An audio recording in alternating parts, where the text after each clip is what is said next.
अल्लाहुम्मा सल्लि अला मुहम्मदिन नबील उम्मी व अला आलिहि वसल्लम तस्लीमा। बिस्मिल्लाहिर्रहमानिर्रहीम। टोल मलगरी मुसलमानान रूणा लाजिमन दा मसला वौरे او ډیره ضروری ده د ګیرې متعلق ته چې آیا د ګیرې په اسلام کې څه حکم دی. نو اول نمبر خدا چې تمام انبیاء علیه السلام دا ګیره پرېښودله نو ځکه ورته سنت هغه وایي چې ګیره سنت ده. باقي ګیره پرېښودل هغه واجب دي او واجب فرض پسې هغه دویم نمبري، نو لهذا حکم یې هغه سخت دی. بل دا تمام انبیاء علیه السلام ګیره پرېښودله، یو پیغمبر یو صحابي څوک نشي ښودلی چې هغه ګیره کټ کړي. نو چې پیغمبرانو صحابه کرامو دا عمل هغه کړی دی او ګیره پرېښودله، نو عام مسلمان ته بیا د دې زمانې څومره کمزوري مسلمانان او چې لا بدي ګناه کې بیا ځان اخته کړي. بل عجیبه خبره داره، قبر ته سړي سره نه پیسې ځي، نه اولاد ځي، نه جایداد ځي، هیڅ ور سره نه ځي. د پیغمبر دا یو سنت ور سره قبر ته ځي چې هغه ګیره ده. او بل حدیث کې راغلی دی چې څوک ګیرې کټ کړي اجامت کوي نو دی د زنانو شکل شباهت اختیاري. او حدیث کې راغلی نبی علیه السلام فرمایي چې کم سړی د چا مشابهت اختیاري یا نارینه د زنانو یا زنانه د نارینو شکل جوړی، په دې دواړو باندې لعنت دی. من تشبه بقوم فهو منهم، ای سره به د قیامت میدان کې پاسي.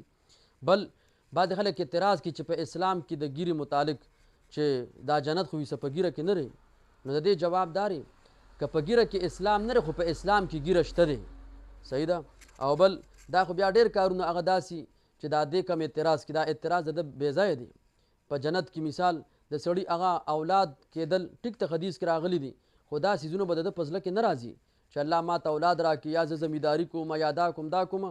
لہذا دا اعتراض دا خو د الله تعالی به د حکم باندې یا د انبیاء علیه السلام به د عمل باندې اعتراض دی. د دې په خپل ایمان سوچ وکړي چې مطلب دا چې دا نعوذ بالله دا پیغمبران نه پوهېدو چې دا ګیرې پرېښودلی و، چې لکه دی اوس پوهېږي د 2026 مسلمان او 25 مسلمان دی چې دی اوس پوهېږي چې یاره بس په جنت کې هغه دا په ګیره کې څه جنت نشته دی. دا خبره دا اعتراض ډېر خطرناک دی. لہذا دې په خپل ایمان باندې سوچ وکړي.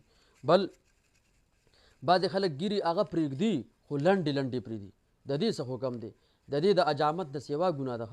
که یو سړی ګیره وي اجامت کې یو ګناه کې اخته دی، خو که په کینچې باندې دا ګیرې پورې استخزا ده او چې کم د پیغمبر هر یو سنت پورې خندا کول دا کوپر دی. بخاري کې حدیث دی. او بیا د دې متعلق شیخ زکریا صاحب یو مسله ذکر کړی او ظهیرة الجنان کې شیخ صفدر صاحب هم ذکر کړی ده. نو بعضې ملګري خو به دې یېرېږي یاره دی که ډېر خلک اختر یې، نو چې اختر د دې نه ځان بچکول پکار دی. وایي چې کم سړی استخزا ګیرې پورې کوي او دی وایي چې یاره دا ګناه ده او زه ښکلې ښکارم، دا ښکلې ښکارېدل یا دا هر وخت کټ کول دا خنداره دی به دوباره کلمه وي او که نکاح کړي د نکاح تجدید به کړي. دا ولې سنت پورې خندا کول دي. او که تش اجامت کې ګناه ګڼي چې زه ګنهګار یم نو بیا صرف ګنهګار دی. او باقي چې خندا کوي او د استهزاء الفاظ یا ځان ته د ښکلوالي نسبت کوي په دې باندې دا سړی هغه کوپر ته رسي. بل چې کم سړی دا نایان چې کم دی ګیرې کټ کوي د دې دا پیسې حرامې دي، په دې باندې دا مزدوري اخیستل. نو د دې د وجې نه فقهاو لیکلي هم دي چې کم سړی هغه ګیرې کټ کوي د سره قرباني هم نه کوي ځکه د دې دا پیشه هغه حرامه ده. لہذا د ټولو مسلمانانو خدمت کې عاجزانه درخواست دی چې د پیغمبر علیه السلام زړه هغه خفه کول نه دي پکار. سبا د قیامت میں میدان کې ته به د شفاعت هغه په تمه باندې د حوض کوثر په تمه باندې وي او نبی علیه السلام وایي چې دا زما امتیان نه دي، دي زما د مخ نه پناه کې. څومره د افسوس خبره.